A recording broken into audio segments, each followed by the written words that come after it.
Hello, and thank you for joining me. My name is Melissa DeCesare, VP here at Edison and part of the Research Moms. I'll be with you for the next 30 minutes or so as we walk through this year's edition of Moms in Media, which comes just in time for Mother's Day. We won't have time for live Q&A today, but you can absolutely submit any questions in that Q&A window on Zoom, and my team and I will respond. We have some great data to share today, and it really tells the story of what moms have been doing over the last year since the pandemic hit. And in case you are wondering, that means staying at home, shopping from home, working from home, helping children do school at home. You get the idea. These COVID times have been about adjustment, figuring out new normals, connecting in different ways, creating new habits. Moms who have shown their mobile power for years with their on-the-go lifestyle have now adjusted those mobile habits to their home environment. Today, we'll see data on device ownership as well as media consumption and usage habits from a sample of U.S. moms, taken from the Infinite Dial, the annual study from Edison and Triton Digital. But we can't talk about adjustments without thinking about our children and what the last year has meant for them. So in addition to the Infinite Dial data, I'm excited to be able to share brand new research from a new Edison survey called The Social Habit. And from that data, we'll get a glimpse of the role of social media on children through their mother's eyes. Between both studies, we surveyed 360 moms and have put together Moms in Media 2021. We'll get started with our Infinite Dial data first, so let's take a closer look at how we did that study. In very early 2021, Edison completed a national telephone survey of Americans aged 12 and older to both landlines and cell phones. The data was weighted, and for our study, we defined mom as a woman having a child under 18 living in her household. I want to point out that this data was fielded right in the thick of the pandemic, in January, whereas last year, our 2020 study was fielded before COVID hit. So all of these data points that we'll see today are based on habits during the pandemic.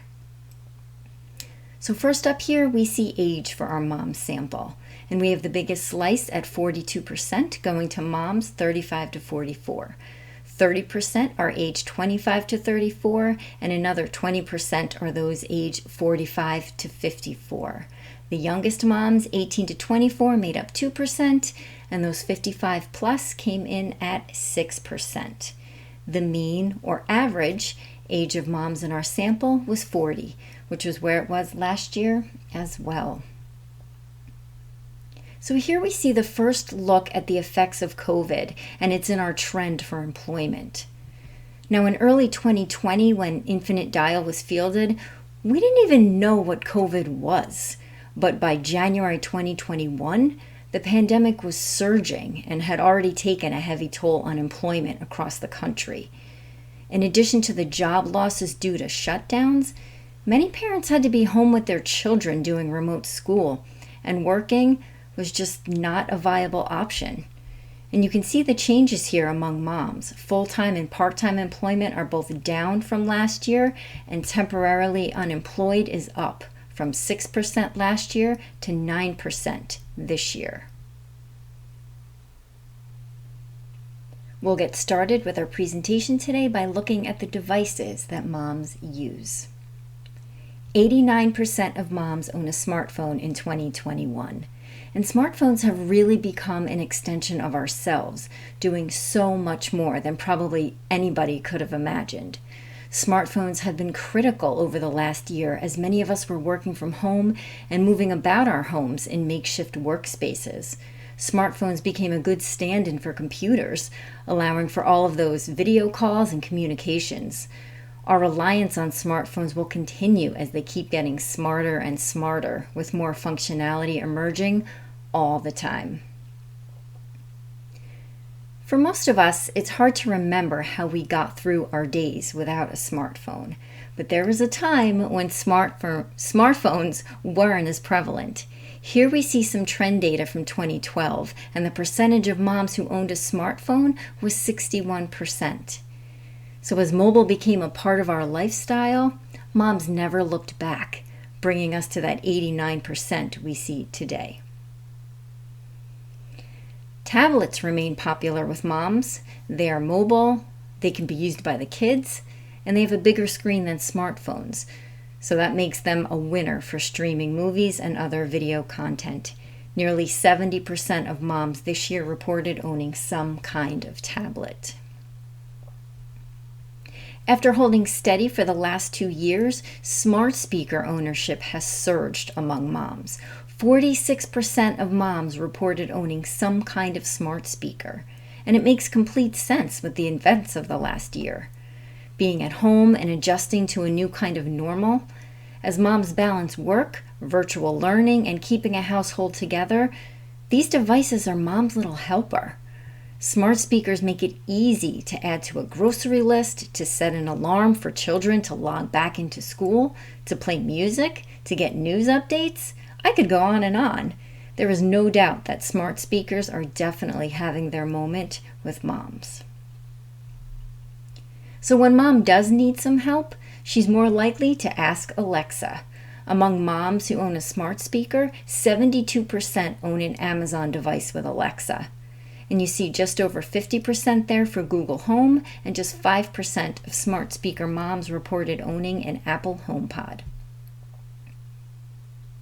Moms are committed to their smart speakers, and that help and functionality that they bring to the household is very welcome.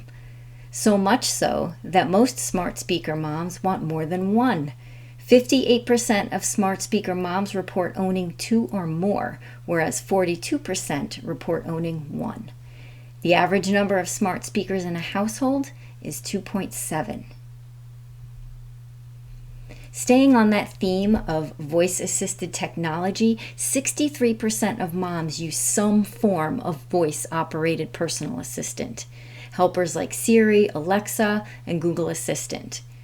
And if you are multitasking at home and cloning yourself is not an option, this is the next best thing, right? I mean, this is evidence of moms adjusting to everything being home-based and using all the tools they can to keep things together as best that they can during these stressful times. Using voice assistants doesn't only mean smart speakers, and we see that here. On this slide, we are looking at the percentage of moms who ever use voice assistants on these various devices. 52% of moms say they've used it on their smartphone, 34% said on a smart speaker, 25% on a tablet, 22% on a computer. Even 14% said on another device, so something like a TV remote, for instance. This was a year full of Zoom calls and video chats in makeshift shared workspaces, which means earphones and headphones all around as well. Moms were on it, with 61% owning wireless earphones or headphones. We just saw how many devices moms are tapping and talking to on a regular basis, but let's see now how the internet is powering them. 93% of moms said they have internet access at home. And up until this year, most people probably didn't give it a second thought. We just connected our devices and went about our day. But then came the pandemic, and it became critical and essential to be able to connect at home. Children need to do school, and people need to be able to do their jobs. And so it doesn't go unnoticed now when the Wi-Fi drops and the internet goes out. It's crisis and another layer of stress.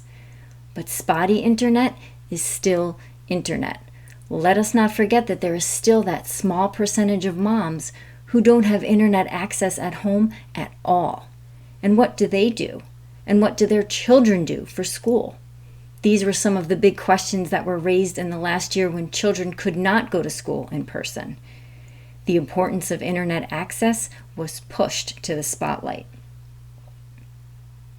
81% of moms report accessing the internet from their cell phone. And that really comes back to smartphones here with that functionality.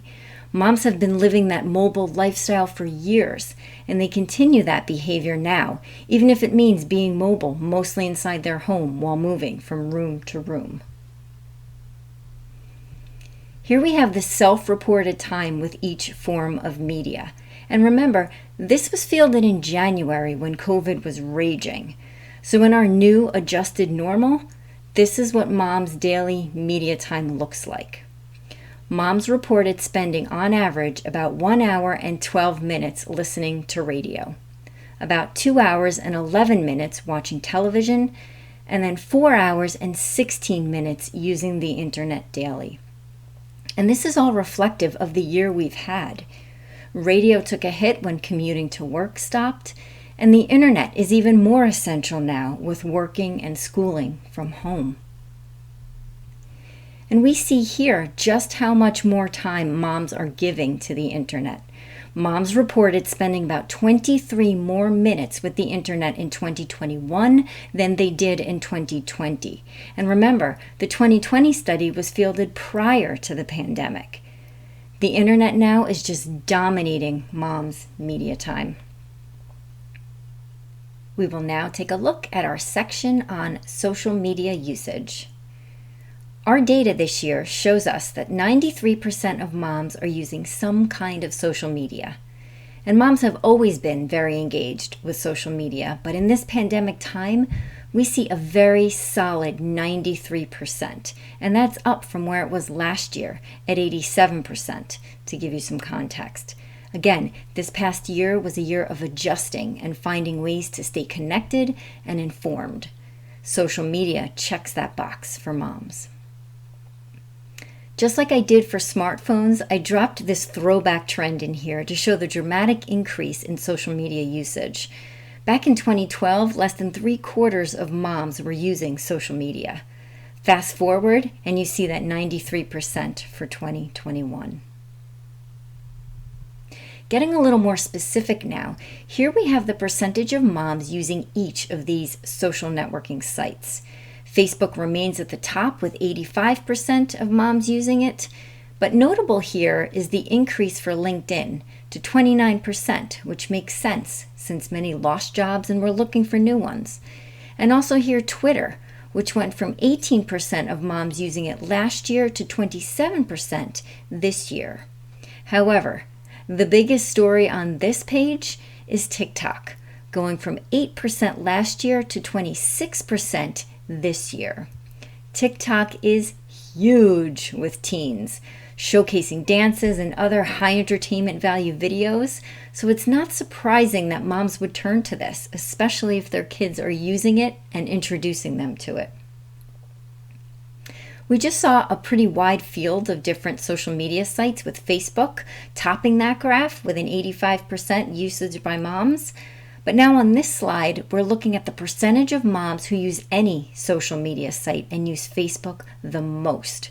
So 58% of social networking moms use Facebook most. And you could see from the trending a significant dip from where it has been in the past. 72% several years ago, but even 69% just last year. So while Facebook is still heavily favored, its dominance seems to be decreasing as more social sites come into play with moms. And that's especially true for younger moms. Let's shift now to online audio and some of mom's other media habits that were measured during the pandemic. Here we have a tracking graph showing moms and their online audio listening from 2017 through this year. And we are looking at the percentage of moms who have listened to online audio ever in the last month and in the last week. Online audio includes AM/FM radio over the internet and internet-only audio. 90% of moms have ever listened. 82% have listened in the last month, and then 76% of moms reported listening in the last week. And wow, here's another example of how moms' habits have adjusted over the last year. Online audio lends itself well to mobile devices, which we know moms have held tight to this year. And working from home, that allows more opportunity to listen, especially if the previous work environment did not. Among moms who listened to online audio in the last week, they reported spending 15 hours listening. This number continues to increase each year, which shows us that moms are committed to this listening habit and they keep finding more time to listen. We have some great tracking data for podcasts, and it's been very consistent for moms. Overall, 64% of moms have ever listened to a podcast, while 40% have reported listening in the last month and 28% in the last week. Being mostly at home the last year has provided more opportunity and more interest in podcasts. Following up on those podcast numbers, moms who listen to podcasts average 6.4 per week. 59% of moms have listened to AM/FM in the last week. And this is down from where it was the last 3 years. But again, this study was fielded in the middle of a pandemic when most people were working from home and not commuting, which is a significant source of listening. Half of moms have reported ever listening to an audiobook, another form of audio that is portable and mobile all throughout the house. For those moms who listen to audiobooks, they reported an average of about 7.8 per year. So just like with online audio and podcasts, being at home likely created more opportunity for audiobooks. This past year didn't allow for going out to big events or dinners or even just gatherings with friends and family. We needed to fill that time while being at home. And these listening activities were already favored by moms, but then they were given a boost from our new at-home lifestyle. Thanks to our infinite dial data, we just saw how moms have adjusted their media habits over the last year. But as I said earlier, as parents, we can't mention adjustment without considering our children and some of the challenges they have faced in the last year. Specifically, how has social media played a role in their adjustment? Well, let's move into some brand new research from a study called The Social Habit that focuses on just that. The Social Habit from Edison Research is ongoing measurement of attitudes and habits of U.S. social media users. The data is collected continuously, but for Moms in Media 2021, we'll look at social media moms in the month of April. So before we jump into that data, let's quickly review the methodology a bit more. The Social Habit is a national online survey of U.S. social media users 18 and older. From that, we isolated a sample of moms with children under 18 who use social media. And as I mentioned, the data we'll be looking at is from the month of April. Social media has its benefits, but it isn't without its faults. And it's natural for moms and parents, really, to wonder if social media is somehow hurting their children's mental health or having some negative impact. 25% of our social media moms agreed that social media has had a negative impact on the emotional well-being of their children, while 37% disagreed. In addition to the pandemic, there have been plenty of other newsworthy events over the last year that were covered extensively on social media. 44% of social media moms agree that their children are mostly learning about current events through social media. And social media is for sharing and interacting, as well as taking in information from others. And it's where young people often start to find their voice. So it seems only natural that social media would be their source of information. 58% of social media moms agree that their children have been using social media more often since the pandemic began. Similar to what we saw with some of mom's media habits, children are filling their time at home as well, and they're doing it with social media. But children are not only using social media just to fill time, they're using it to cope. And touching back again on some of that mental health concern, half of social media moms agreed that social media has helped their children cope during the pandemic. And we had 14% saying they disagree. Isolation has been one of the biggest challenges during the pandemic, especially for children who are so used to being around friends at school and in extracurricular activities. The majority of social media moms view social media as a way for children to fill that void. 58% agree that social media has helped their children interact with friends during the pandemic. So while moms have been mostly positive about their children's social media usage, we also see some acknowledgement of it being excessive. 44% of social media moms agree that their children have relied too much on social media to fill their time during the pandemic, but more than a quarter disagreed. So that wraps up our data for today. Let's now recap this year's Moms and Media study. After a year of COVID, moms' media habits reflect new norms. Siri, Alexa, and Google Assistant are becoming part of the family because they're helping mom juggle life at home, hands-free. We saw how the internet is powering every day because there's so many devices and connections that are necessary, and internet access at home is a must. We saw that mobile and wireless devices are part of our stay-at-home lifestyle now. Behaviors and habits have adjusted to being mobile inside the home. We also saw that media consumption is a sign of the times. Daily time with internet now exceeds 4 hours. You have moms working from home and filling time at home with activities that rely on the internet. Podcasting and online audio continue their forward reach, and these listening activities are well suited for being at home. And social media continues to be critical for staying connected. And last but not least, we looked at children's social media and how there's more lean on social media in order to stay connected. But to some moms, it might be too much. However, moms do see it as mostly positive for their children during COVID.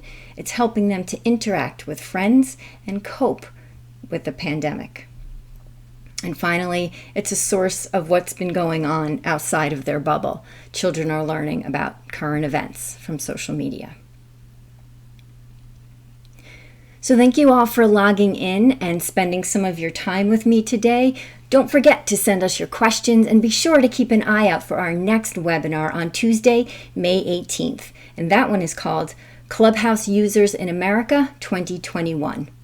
If you'd like to review the data slides we looked at today, this Moms and Media 2021 report will be up on our website at edisonresearch.com. Thanks again for logging in and have a happy Mother's Day.